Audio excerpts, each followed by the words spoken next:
Mobile पीछे करे जो बजट ला रहे हैं वो बजट अवाम दुश्मन बजट है। उसकी वजह से पाकिस्तान पीपल्स पार्टी ने और अपोजिशन जमातों ने ये एक मैसेज दिया, एक इफ्तार पार्टी के थ्रू जनाब बिलावल भुट्टो जरदारी साहब ने, कि सारी इस बजट से पहले हम सब एहतजाजी तहरीक चलाएंगे। सो ये सिर्फ़ और सिर्फ अपोजिशन जमातों को उनके सिर्फ एहतजाज को बंद कराने की साजिश है। पहले आपने देखा मियां मोहम्मद नवाज शरीफ साहब को अंदर डाला गया, उसके बाद जनाब आसिफ अली जरदारी साहब को ना ही कोई नोटिस, ना ही एक दिन में एक नोटिस निकलता है और सारी दुनिया को पता चलता है। जो उनके हवारी वज़रा हैं उनको मैं पूछता हूं, उनको ये कैसे पहले पता चलता है कि 10 तारीख को जनाब आसिफ अली जरदारी की गिरफ्तारी हो रही है। मैं सरासर फेडरल गवर्नमेंट पे ये चीज़ कहता हूँ, जनाब इमरान खान साहब सिर्फ अपना बजट छुपाना चाहते हैं।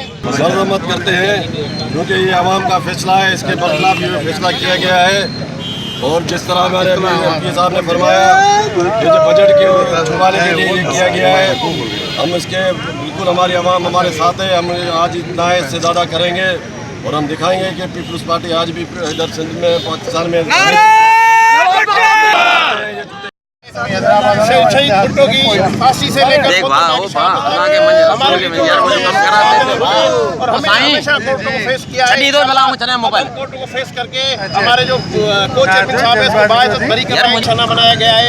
बजट से तवज्जो हटाने के लिए ये सिर्फ जरदारी साहब की गिरफ्तारी की गई है। इंशाल्लाह जरदारी साहब बहुत जल्द सुरखरू होंगे और ये जरदारी ये जो है न्याजी इंशाल्लाह वो नाकाम होगा। वधीक ख़बरनि तफ़सील लाइ विज़िट कयो Awami news Facebook page, YouTube page ऐं अवामी न्यूज़ वेबसाइट।